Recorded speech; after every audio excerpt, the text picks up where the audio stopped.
This is Warrior Kid Podcast number 20, Ask Uncle Jake. This podcast is based on the two Way of the Warrior Kid books. The first one is Way of the Warrior Kid, Wimpy to Warrior, the Navy SEAL way. And the second one is called Mark's Mission. And the books are about young Mark, who faces a lot of the problems that kids everywhere face. But Mark gets help solving those problems from his Uncle Jake, who is a Navy SEAL and who stays with Mark in the summertime. And this podcast is for kids to hear some more lessons from Uncle Jake and also get the chance to ask Uncle Jake some questions. And here we go. First, starting off with the questions. The first one is from Isabella Marie, and she asks, what was your idea to write the books? Was it a certain person? And the answer to that is, I wrote the Warrior Kid books really based on the challenges that my kids had growing up and also the challenges that I faced growing up. I realized, especially watching my own kids, that being a kid can be tough. Can be pretty tough, whether you're learning things at school or whether you're trying new sports or whether you're trying to make friends or whether you're getting bullied. All the things that I went through and I watched my own kids go through, these all make it challenging to be a kid. And I wanted to show everyone some of the things that I learned myself growing up as a kid and also things I learned in the SEAL teams that I thought might make it a bit easier for kids to overcome their challenges. And so it wasn't a certain individual person. It was really me and my kids and growing up that made me write the books. The next question, and this is actually a group of questions. These are from Braylon, who's a 9-year-old warrior kid, and she lives in Anchorage, Alaska. First question, do you like dogs? The answer to that's pretty easy. Yes, I like dogs. I even have a dog. And my dog is a German Shepherd named Odin. Next question from Braylon, is working out too much a thing? Yes, Braylon, actually you can work out too much, and it's actually got a name. It's called overtraining. And what happens when you overtrain is you start to feel tired and your performance starts to go down. And if that happens, if your performance, instead of going up and improving, if your performance starts to go down, what you need to do is you need to take a little break. Take a little break, eat some good food, get some rest, and then you can kick your training back off again. Next question from Braylon. Do you ever get tired of working out? Well, yes, sometimes I do get tired of working out, but I know that working out makes me stronger and makes me faster and makes me healthier. And so even on days when I'm tired of working out, I still work out. Now, of course, you have to be careful because like we just talked about, you can overtrain, you can train too much. So if you start feeling tired every time you work out, then maybe it's time that you're overtraining and maybe it's time to take a break. So be careful of that. Now Braylon asked about my workout routine. What is my workout routine? Well, I do a lot of push-ups, a lot of pull-ups, a lot of dips, a lot of sit-ups, a lot of squats, a lot of burpees, a lot of running and sprinting and weightlifting, and of course, a little thing called Jiu Jitsu. And I mix them all together and keep my body guessing, and it keeps me from getting bored. And I don't know, I've been thinking about doing maybe a little workout book for kids. So maybe Braylon has inspired me to make that happen. But give me a little bit of time because her next question is, are you making a third kids book? The answer to that is I already wrote a third kids book. It is called Mikey and the Dragons, and it is actually out right now. It came out November 15th, and you can get it right now off of Amazon. And you might have been asking about another book, another Warrior Kid book. And the answer to that is yes, I am writing another Warrior Kid book. And it will come out in the springtime. Next question. Are you a black belt? Yes, I'm a black belt in Jiu Jitsu, in Brazilian Jiu Jitsu. I got my black belt in 2005 from my friend and training partner and world champion Jiu Jitsu competitor, a guy by the name of Dean Lister. And the next question is, do you like reading books? And the answer is yes. And I read a ton of books, and reading is one of the best ways to make yourself smarter. So read as much as you can. And the last question from Braylon. Braylon asked a lot of questions. She got her money's worth. Good job, Braylon. Very aggressive. I like that. Her last question is, how much weight can you lift? And my answer to that is the same answer I always give when people ask me how much weight I can lift. Not enough. And that is why I am always training, trying to get better, and trying to get stronger. So thanks for all those questions. And I hope you stay warm up there in Anchorage, Alaska. Braylon. Next question is from Tristan, who is a 10-year-old warrior kid. And here's his question. I've been taking jiu-jitsu for a little more than a year. In my class, there is a kid a little older than me that gets in trouble a lot. When he rolls, he fights dirty by elbowing people in the face and neck. He also rams his knee into people when passing guard. Every time I roll with him, he hurts me and other kids. My parents talk to the coach, but coach says I need to learn how to deal with bullies. I'm not afraid to roll with other kids who are bigger and better than me, but I don't want to roll with somebody who fights dirty. How should a warrior kid respond? Should I fight dirty back and maybe get into a real fight? Or do I tell coach I won't roll with him even though coach says I need to learn how to fight aggressive people? Okay, so Tristan, this kid sounds like a bully. He sounds like a bully, and from what you say about this kid, he's probably very insecure. Meaning he has low confidence, and he tries to make up for that by trying to act tough, and he doesn't like to lose. And so he does whatever he can do to win, including fighting dirty. And in one way, this is kind of good, because when he's using these dirty moves to win, he isn't learning much technique at all. So over time, someone like you that's using technique, over time, you're going to develop better and better technique. And in the end, the better technique will beat the dirty, cheap moves that he's doing to you. Like when I roll with someone and they want to get all aggressive with me and start throwing elbows, it's not going to work out good for them because I have better technique than them because I've been training longer.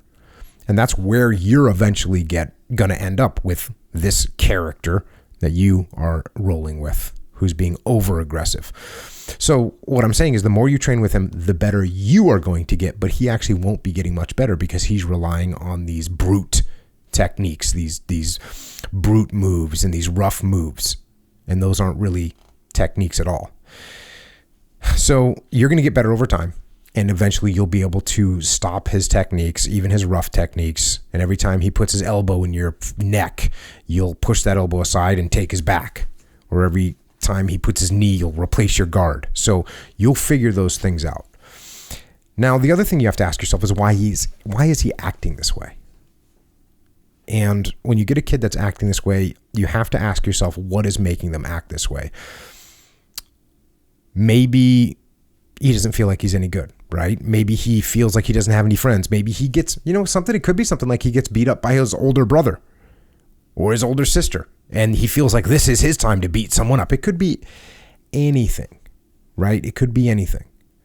Then that's not an excuse to why he acts this way. You're not allowed to act this way. He shouldn't be acting this way, but we have to try and understand what it is. So if we want to solve the problem, we have to understand what the problem is. Now, it could also be that no one has told him that knees and elbows are not proper jiu-jitsu and they won't help him get any better. Maybe no one's explained the correct way to pass the guard to him, or why elbowing people isn't a good way to control them, because it's not. So maybe someone like you could actually explain to this individual that sparring or rolling in jiu-jitsu isn't a fight, and you're not supposed to be fighting each other. What you're trying to do is learn moves to try and get better. And all these things that you're doing, or that I'm saying to kind of do to try and help this kid, it's sort of what I talked about in the book Mark's Mission, is when Uncle Jake tells Mark to try and become friends with Nathan James. So this is a similar situation. Try and show him, try and befriend him. And then once you befriend him, maybe you can teach him what it's like to have nice, fun rolls and try and show him what it's like to spar and roll with a friend instead of trying to fight them. So good luck. Again, training with him. Eventually, you're going to figure out what he's doing and you're going to be able to stop it. And then if you can, try and figure out why he acts this way and teach him the proper way to be a good jiu-jitsu training partner. Next up, question is from Addison. And Addison is a 9-year-old warrior kid and a ballet dancer that also does tumbling and musical theater. And she's asking, how much protein should I eat to become a stronger dancer? Now, most nutritionalists and doctors would probably say something around like a half a gram of protein for every pound of body weight that you have. That's an estimate. And every human being is different, and different people need different amounts. And you might need more than that because you're a very active athlete. You're tumbling and you're doing ballet and you're doing musical theater. So you're doing all this stuff all the time. You might need more protein. And that's why the biggest thing I would say is just to eat healthy. Don't get obsessed about the food that you're eating, about the weight of the food and the amount of the food. Try and eat good food. That's what you should focus on. Make sure you're eating some chicken and some fish and some steak and some pork and some eggs for protein, and then eat some vegetables. And if you do that, you will be just fine and you will be plenty strong. And the next question from Addison is, one of my best friends is going to a different school this year. How do I not feel sad about it? Actually, Addison, you are going to feel sad about it. Your friend is leaving and you're going to feel a little bit sad, and there's absolutely nothing wrong with that. It's okay. You are going to miss your friend and that is going to make you sad. But then you also have to remember that this will give you the chance to make new friends and to learn about some new people. And it will also give you the chance to support her with emails or letters or phone calls, because think about it, she's moving to a completely new place and she has to make all new friends. I'm sure you still have some of your friends. She's going to have to make all new friends. So instead of getting sad, try and lend her some support and be a good friend. Because remember, just because someone is moving away doesn't mean you can't still be friends. And then you will have her as a friend, and you will also make some new friends, and that is all good. So even though you might be a little bit sad, in the end, you should be happy about it. The next question is from Felicity, who is a 7-year-old warrior kid, and she asks, how do you have fun when you have a really hard assignment and also don't know or understand what you're supposed to do? Well, that can certainly be a problem. But first of all, things that are really, really easy aren't actually that fun because they're so easy. There's no challenge. So you should enjoy the challenge of a really hard assignment. And then once you get a really hard assignment, you should attack it. You should attack it. You should do everything you can to try and understand. You should ask a bunch of questions. When you get done asking questions, you should ask to see an example. You ask if you can explain back to the teacher what you think you're supposed to do so you can get feedback from the teacher. There's all kinds of things you can do if you don't understand something to try and get a grasp on what you're supposed to do. So again, ask questions for sure. Ask to see examples. And those things should really help you comprehend what it is you're supposed to do. And then once you figure it out, don't just do the assignment. Do more. Do more. Ask for more problems that you can actually solve. Ask for more reading that you can do and try and interpret. Ask for more work so you can, beyond understanding it, you can actually try and master the thing that right now is mastering you. And all of that is much more fun than just doing things that are easy. And the best part about this is when you get challenged like that, When you get challenged, when there's things that you don't understand and you go and you put in the time and effort to learn them, that is when you get better. That is when you learn. And that is what school is actually supposed to be for. So you can learn and you can become smarter and better. So instead of getting frustrated about really hard assignments, try and enjoy the challenge of the really hard assignments. And then I also got a question from your brother, whose name is Bixit, I think. I think that's how you say it. And he says, how do you handle when you raise your hand in class and you don't get called on? Because I don't like it when my questions don't get answered. Okay. So no one likes it when their questions don't get answered, and that's fine. I get it. But what I would do in that situation, what I've done when I was in school, is if I raised my hand to ask a question and the teacher didn't answer it, then I would just write the question down, and after class I would go and ask them what the question was and have them answered. If maybe it was during a break, if it was a long class, or if it was just a short class, I would just ask them after class. Go up and ask them. Because the thing we got to remember is, even though no one likes when their questions don't get answered, sometimes teachers have to keep the class on track and finish the lesson on time. So they can't take time to answer every single question during class. So like I said, just write down the question and then the teacher can answer them when they have a chance. The next question, and this is actually a couple questions, 3 questions from Ariana, who is a 9-year-old warrior kid from Arizona. And she also asked, when is the new book coming out? Like I said, Mikey and the Dragons book is out right now, and the new Warrior Kid book will be out in the spring, Warrior Kid number 3.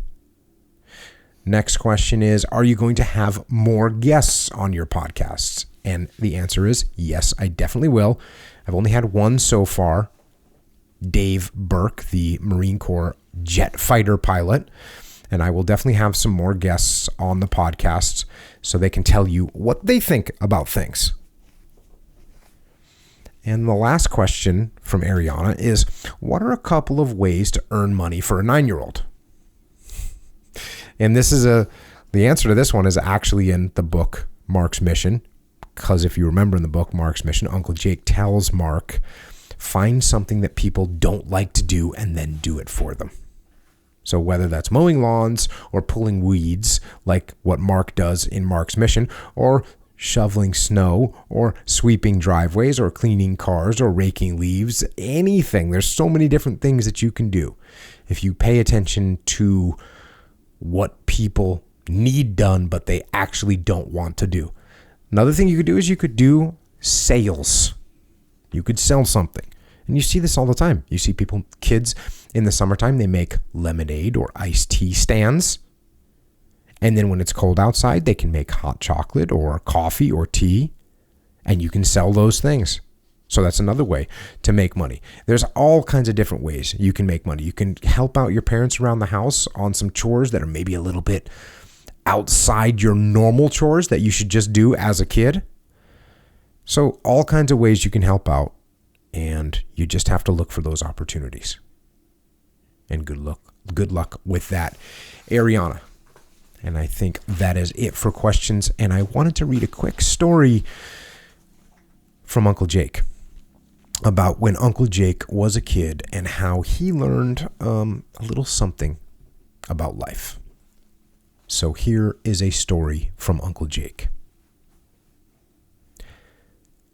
When I was a kid, I would get really frustrated when someone would tell me what to do, especially in the morning time when I would be a little tired from waking up and I just wanted to do what I wanted to do.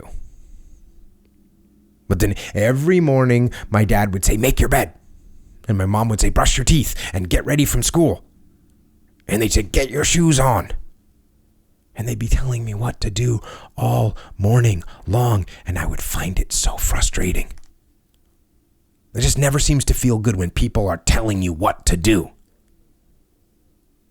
And Of course, in this case, I had it even worse because I actually had to listen to them because they were my parents. And if I didn't listen to them, then I would be in trouble and I'd get sent to my room or get put into timeout. And I didn't like the way that it felt to be told what to do. And the more I got told what to do, the more frustrating it became. And the madder I got, and I'd get told, do the dishes, clean your room, take out the garbage. And after a while, I felt like a slave, and my parents were controlling me. And I didn't like it one bit. And it never seemed to stop. Do your homework, get your feet off the couch, stop playing with your food, they'd tell me. Wash your hands, put your dirty clothes in the hamper, eat your vegetables. I couldn't get away from it. No matter what I did, they were telling me what to do or what not to do, and I couldn't stand it. And then one morning, instead of getting mad, for some reason, a little switch went off in my head, and I tried something new. Instead of waiting for my parents to tell me what to do, I just did it. I woke up. I got out of bed, and then I quickly made my bed. Make your bed, my dad told me from down the hallway. I already did, I answered. And that felt pretty good. And then I quickly brushed my teeth. Brush your teeth, my mom said.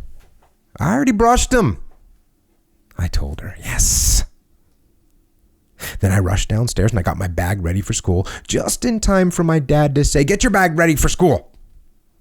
My bag's all ready, Dad, I told him with a smile on my face. And when I got home from school that afternoon, I immediately did my homework. And by the time my parents got home and said, you need to get your homework done, I told them I had already done my homework. And when I sat down for dinner and my mom said, go wash your hands, I had already washed them. So I said, I already did, Mom. And when we were done eating, I stood up and started clearing the table. And then I washed the dishes. And my parents, they just smiled. And the only thing they said to me was, thank you. And that's what I started doing every day. Doing what I knew I was supposed to do before someone had to tell me to do it. And it made my parents actually be able to talk to me about other things besides just telling me what to do. And my life got better. Because life is better when your room is clean and when the trash is taken out and when your homework is already finished. That makes your life better. And this didn't stop with my parents when I got older and I left my home and I joined the Navy. And when I ended up in the SEAL teams, the same thing happened. When I was a young SEAL, my chief would tell me, clean the platoon hut. Sweep the grinder, which was the area where we do our morning exercises. Get your gear ready. And waterproof the radios, because I was the radio man in charge of the radios. And I have to admit, I still didn't like being told what to do. Even by my boss in the Navy, I just didn't like being told what to do. So I did the same thing I did with my parents. Before my chief could tell me, I cleaned the platoon hut. I took out the garbage. I swept the grinder. I got my gear ready. I waterproofed the radios.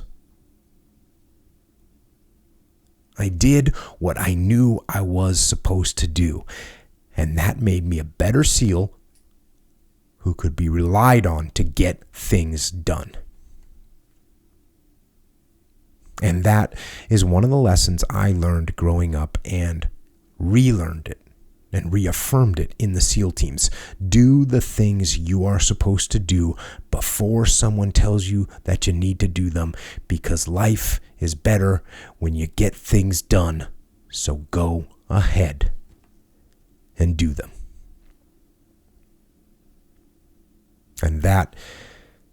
is all we have for this Warrior Kid podcast. If you want to get one of the Warrior Kid books, you can get them at warriorkid.com, and you can get Mikey and the Dragons, the new book, from amazon.com. And if you want a Warrior Kid t-shirt or Jiu Jitsu rash guard, you can get them from jockostore.com. And if you start Jiu Jitsu, or if you're already training Jiu Jitsu and you need a Jiu Jitsu gi for kids, you can get one at originmain.com. And that is also where you can get a tasty little treat called Warrior Kid Milk in either strawberry or chocolate flavor. You mix it with your milk and it will make you strong. And that is it. Thanks for listening. Thanks for reading the books. And remember, before anyone has to tell you to do something, go do it yourself. Now go out there, train hard, study hard, work hard, get after it, and be a warrior kid.